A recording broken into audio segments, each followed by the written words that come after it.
की जय।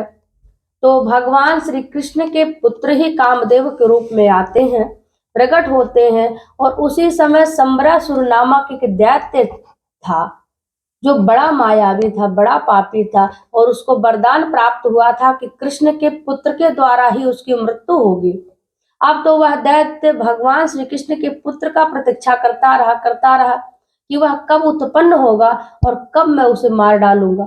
बड़ा मायावी दैत्य था, राक्षस था।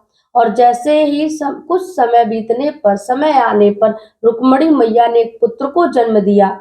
और जब रुक्मिणी मैया ने पुत्र को जन्म दिया तो उस दैत्य को पता चलता है कि कृष्ण का पुत्र हो चुका है, प्रकट हो चुका है। उसने क्या किया, अपना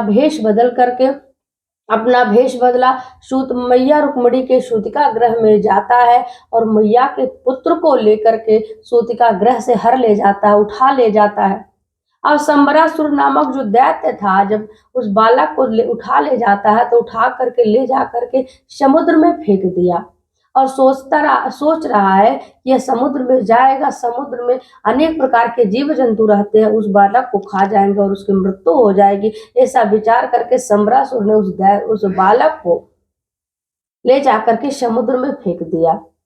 और परंतु जो संबरासुर ने जो प्रद्युम्न जी को समुद्र में फेंका था, वो बालक एक मक्ष ने उस बालक को निगल गया, परंतु उनकी मृत्यु नहीं होती है। और जब उस मक्ष के पेट में भगवान श्री कृष्ण के पुत्र प्रद्युम्न जी चले जाते हैं तो क्या होता है, कुछ समय के बाद मच्छू आते हैं, जाल फेंकते हैं।